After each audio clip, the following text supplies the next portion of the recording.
နော်မိသားစုကိုကာဝယ်ရမယ့်အချိန်မှာကိုကမူးနေတယ်အဲ့စကားပြောရမယ့်အချိန်မှာကိုကမူးနေတယ်ရှင်နေအဲ့အချိန်မှာကိုကတငယ်ချင်းနဲ့မူးနေတယ်အဲ့နှစ်20နီးပါးစလိတ်ကိုတောက်ခဲ့တာဒီလေးပဲလို့ပဲအများလို့တောက်တာခါလေးတချို့ရက်တဲ့ဆိုလို့ရှိရင်တမူးနီးပါးကုန်တယ်ဒါကျွန်တော်ထပ်ပို့တော့တဲ့သူတွေအများကြီးပဲရှိတယ်ကျွန်တော်တော့မတောက်တဲ့သူတွေလည်းအများကြီးပဲရှိရပါတော့တချို့ရက်တွေမှာကျွန်တော်တမူးနီးပါးကုန်တယ်တငယ်ချင်းပေါင်းတဲ့နေနဲ့ရက်ပီယာတွေပါတောက်တဲ့နေဆိုလို့ရှိရင်ပို့ကုန်တဲ့စလိတ်ကအဲ့လောက်ထိအောင်တောက်တာစလိတ်ကိုဒါပေမဲ့အခုကျွန်တော်ဖြတ်လိုက်ပါပြီစလိတ်လုံးဝမတောက်တော့ပါဘူးစလိတ်လုံးဝမတောက်တော့ပါဘူးကျွန်တော်စလိတ်တောက်တဲ့ဥစ္စာကိုကျွန်တော်မိသားစုကလည်းမကြိုက်ဘူးပေါ့နော်အဲကျွန်တော်တားလေးဆိုလို့ရှိရင်ကျွန်တော်ဒီလိုမျိုးပုံလေးတောင်မှဆွဲပြီးတော့ကျွန်တော်တားတယ်စလိတ်တောက်လုံးဝဒီလိုစလိတ်မတောက်ပါဘူးဆိုပြီးတော့မိသားစုကိုချစ်တာကြောင့်အဓိကပေါ့နော်ကျွန်တော်ဖြတ်လိုက်တာဘာဖြစ်လို့လဲဆိုတော့ကျွန်တော်မိသားစုတွေအများကြီးရှင်သန်ပေးဖို့လိုသေးတယ်ပြီးရင်ကျွန်တော်ကိုယ်တိုင်ဖြစ်ချင်တဲ့ဆန္ဒတွေလည်းအများကြီးပဲရှိသေးတယ်အဲ့ဒါတွေတော့ကကျွန်တော်တို့ကဒီစလိတ်ကအနှောက်အယှက်အထက်မှာပါတယ်မကောင်းတဲ့အကျင့်တွေမှာပါတယ်ကျွန်တော်ခန္ဓာကိုယ်အတွက်လည်းမကောင်းဘူးပြီးကျွန်တော်ပတ်ဝန်းကျင်ကလူတွေအတွက်လည်းမကောင်းဘူး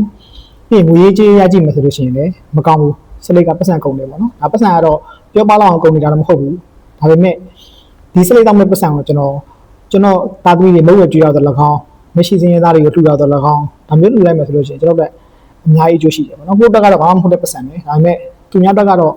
များကြီးအကျိုးရှိတဲ့အမောက်တစ်ခုဖြစ်သွားနိုင်ခြေရှိတယ်ပေါ့နော်ဒါတစ်ရက်စာနှစ်ရက်စာမဟုတ်ဘူးတစ်လစာနှစ်လစာမဟုတ်ဘူးတစ်နှစ်စာနှစ်နှစ်စာဆိုလို့ရှိရင်ဒါမနေကုန်ကြလာမယ်ကိုယ်နိုင်ငံမှာစလိတ်တွေကပြောမှဆိုလို့ရှိရင်အပေါ်သားတွေအများကြီးပဲထုတ်ပြီးရောဂါတွေပါတယ်ရတယ်ပဲဒီကအများကြီးထုတ်တယ်သူများနိုင်ငံတွေမှာဆိုတော့စလိတ်ကဈေးကြီးတယ်ဒီလိုမျိုးအပေါ်သားတွေမရှိဘူးဈေးကြီးတဲ့ခါကျတော့ပို့ပြီးတော့တိတာတယ်စလိတ်ဖြတ်လိုက်တာပို့ပြီးတော့ပတ်စံကုန်ရက်တာတယ်ဘယ်လိုကျွန်တော်စလိတ်မတောက်ဘူးအရက်လည်းမတောက်တော့ဘူးအရက်ကကျွန်တော်ရှေ့ဗီဒီယိုမှာပြောသလိုမျိုးတစ်လမှာတစ်ချိန်အများဆုံးပဲဒါလုံးဝမဖြစ်မနေကိုစကားပြောပြီးတွေ့ရမယ့်မိတ်ဆွေပေါင်းတင်တွေရှိတယ်ကိုယ့်ရဲ့ငယ်ပေါင်းကြီးပေါ်တွေရှိတယ်ဆိုလို့ရှိရင်ဒါမျိုးတွေပါကျွန်တော်တောက်တော့ပဲရှိတယ်ခါတော့မှကျွန်တော်ဝီစကီရက်ကိုတက်နိုင်တဲ့လောက်ရှောင်တယ်ဘီယာဝိုင်းလောက်ပဲကျွန်တော်တောက်တယ်ပေါ့နော်တစ်လမှာတစ်ချိန်ပဲအဲ့ထက်မပို့ဘူးပို့ရသလိုရှိရင်လည်းနောက်လရအောင်ရွှေ့တယ်ဒီတော့မတောက်ပြတင်နဲ့ဒီလမှလောက်ပါတကယ်လို့တွေ့နေတယ်ဆိုလို့ရှိရင်ဒါမျိုးလေးကျွန်တော်ရွှေ့ပြီးတော့မှတကယ်ကြီးနေတွေ့ကြတာပေါ့နော်အခုကျွန်တော်ကဘာကြောင့်ဒါတွေပြောပြလဲဆိုတော့အရင်ကကျွန်တော်က6 piece ကင်းတလဲစင်ဟလာအဲ့လိုလားဒါတခြားတော့ကျွန်တော်ဒီစကားပုံမသိဘူးเนาะအဲ့လိုဖြစ်ခဲ့တာမဟုတ်ဘူးအရင်ကလည်းကျွန်တော်လည်းတောက်တဲ့စားတယ်ရှိခဲ့တယ်ပေါ့နော်လူပဲဗျာသိရမလားလူကမှတော့အရင်လိမ္မာနေမှာမဟုတ်ဘူးဟုတ်တယ်မလားအရင်ကတော့စိုးရတာတွေရှိတာပေါ့ဒါပေမဲ့ကျွန်တော်တို့ကအများတိုင်းမစိုးလို့ပဲအရေးကြီးတယ်ကျွန်တော်တို့ကမနေ့ရက်ထက်ဒီနေ့ကိုပိုကောင်းအောင်လုပ်နေဖို့ပဲအရေးကြီးတယ်အဲ့တော့ကျွန်တော်တို့ကမကောင်းတဲ့ဥစ္စာတွေကိုသိလို့ရှိရင်ဖြတ်နိုင်အောင်ကြိုးစားလို့ရပါတယ်ဒါတွေအရင်မခက်ခဲ့ပါဘူးကျွန်တော်တို့လို့ရှိရင်စလိတ်ကောအရက်ကောနှစ်ပေါင်း20နီးပါးကျွန်တော်တောက်ခဲ့တာပါအရက်ဆိုတဲ့အဲ့လိုပဲကျွန်တော်အရက်တောက်လို့ရှိရင်ဘယ်လောက်ထိအောင်ဆိုလို့ဆိုလို့ရှိရင်အဲ့အရက်ကိုမသိလို့ရှိရင်ကျွန်တော်တစ်ထိုင်နဲ့တောက်လို့ရှိရင်ဒီဘာလုံးအရက်ကုန်မဲ့အတိုင်းပဲမကုန်မချင်းကျွန်တော်လိုက်တောက်နေတာအဲ့လောက်တော့ကျွန်တော်တောက်တာဒါတငယ်ချင်းဆိုတည်တယ်ကျွန်တော်တငယ်ချင်းဆိုတည်တယ်ကျွန်တော်ညီကိုမောင်နှမတွေတည်တယ်ကျွန်တော်အရက်ကိုဘယ်လိုပြောမလဲကျွန်တော်ပျော်တတ်တာပေါ့နော်ပျော်တတ်တဲ့ခါကျတော့အရက်တောက်ပြီးလို့ရှိရင်ပျော်တယ်ပျော်တဲ့ခါကျတော့တငယ်ချင်းတွေမခွဲခြင်းမခွာခြင်းအဲ့လိုမျိုးတောက်တယ်အဲ့ခါကျတော့ကျွန်တော်မျိုးသမီးကလည်းအများကြီးပဲကျွန်တော်ကိုတီးခံခဲ့ရတာပေါ့နော်အဲ့ဒါတွေအများကြီးသူတီးခံခဲ့ရတယ်အဲ့ဒါတွေကိုလည်းကျွန်တော်နားလည်ရတဲ့အချိန်မှာအခုဒီလိုမျိုးစိုးရတယ်လို့ပြောရမှာပေါ့နော်ကျွန်တော်ကသူများသမီးကိုကျွန်တော်ရိုက်တဲ့နဲ့တာလုံးဝမရှိဘူးသူ့ကိုရစ်တာပါညာမရှိဘူးဒါပေမဲ့အရက်တောက်ပြီးလို့ရှိရင်ကိုယ့်ရဲ့တောင်းကိုတရားပြက်ကွက်တာတွေအများကြီးပဲရှိတယ်ပေါ့နော်မိသားစုကိုကာဝယ်ရမယ့်အချိန်မှာကိုကမူးနေတယ်မိသားစုကကိုယ့်ရဲ့နှုတ်ထွေးမှုကိုလိုတယ်ကိုနဲ့စကားပြောရမယ့်အချိန်မှာကိုကမူးနေတယ်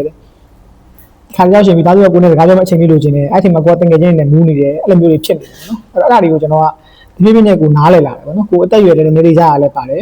အမှန်တော့ဒါတွေကဟိုးအချိန်တွေကကျွန်တော်တည်တင်ခဲ့တဲ့ဥစ္စာတွေပေါ့နော်အခုမှကျွန်တော်ဒါတက်35ကျမှဒါတွေကိုဆုံးလုပ်တယ်ဆိုတာနဲတော့မှနောက်ကျကိုယ့်ရဲ့ကျန်းမာရေးအတွက်ကောကိုယ့်ရဲ့မိသားစုအတွက်ကောကိုယ့်ဘေးပတ်ဝန်းကျင်ကတငယ်ချင်းတွေအတွက်ကောမကောင်းဘူးပေါ့နော်ကျွန်တော်အခုလုပ်ခဲ့တာတော့တော်တော်လေးတော့အဆင်ပြေတယ်အခုကျွန်တော်35မှာအကုန်လုံးကိုကျွန်တော်ဆုံးလွှတ်နိုင်အောင်ကြိုးစားပြီးဆုံးလုပ်ခဲ့တယ်အခုဆိုလို့ရှိရင်ကျွန်တော်လုံးဝအဲ့ဒါတွေမရှိတော့ဘူးစလိတ်လုံးဝရက်ခုနကျွန်တော်ပြောသလိုပဲတစ်လောက်တစ်ချိန်အများဆုံးဖြစ်အောင်ကျွန်တော်ကြိုးစားတယ်အခုဆိုလို့ရှိရင်တော်တော်လေးအဆင်ပြေတယ်ဆက်စားဦးချင်းတော့ကျွန်တော်တို့စလိတ်ဖြတ်တာတော်တော်အချိန်နေဆိုးရယ်ကျွန်တော်အဲ့လိုပါမရအောင်စလိတ်ဖြတ်တာဟုတ်တယ်စလိတ်ကနှစ်ပေါင်းများတော့တောက်လာလေဒါပေမဲ့ဖြတ်လို့မရအောင်မဟုတ်ဘူးစေးကန်းကြီးသွားပြီးဖြတ်เสียမလို့ကျွန်တော်တို့တောက်ခဲ့တဲ့ကောင်တော့မှဖြတ်လို့ရတယ်ဘာမှမဖြစ်ဘူးနည်းနည်းလေးပဲနှစ်ပတ်သုံးပတ်လောက်ပဲကျွန်တော်ဒုက္ခရောက်တယ်စလိတ်မတောက်ရလို့အဆင်မပြေဘူးပေါ့ဗျာတုံမှန်ရင်တော့စလိတ်လေးတောက်နေကြအခုဘယ်လိုလေးလုပ်ပြီးလို့ရှိရင်စလိတ်လေးထွက်ပြီးတော့ဖွာလိုက်တယ်ကော်ဖီလေးတောက်ပြီးလို့ရှိရင်စလိတ်လေးထွက်ပြီးတော့တောက်လိုက်တယ်အရင်တောက်လို့ကောင်းတယ်ကော်ဖီတောက်ပြီးချင်းကိုတော့ကောင်းတယ်စလိတ်တောက်ရလားစလိတ်သမားတွေသိတယ်ကော်ဖီတောက်ပြီးတော့စီးပြီးတော့လေးဖွာရရတာဘာနဲ့မှလဲလို့မရအောင်တကယ်လောကစီးစိမ့်မယ်ဒါပေမဲ့အခုကျွန်တော်ကော်ဖီတောက်တယ်စလိတ်တောက်တယ်လုံးဝမရှိတော့ဒါကျွန်တော်ဖြတ်ထားတာဖြတ်ခါစားမှာတော့နည်းနည်းလေးခက်တယ်ကော်ဖီတောက်ပြီးချိန်မှာစလိတ်ကိုအရင်တောက်ချင်တာဒါပေမဲ့အခုဘာဖြစ်လဲဆိုတော့လုံးဝအေးဆေးဆေးပဲကော်ဖီတောက်ပြီးတဲ့ချိန်မှာစလိတ်မတောက်ခွင့်နဲ့နေရတဲ့ရတာကိုလည်းကျွန်တော်သဘောကျပါတယ်ကျွန်တော်ကြိုက်သွားပြီ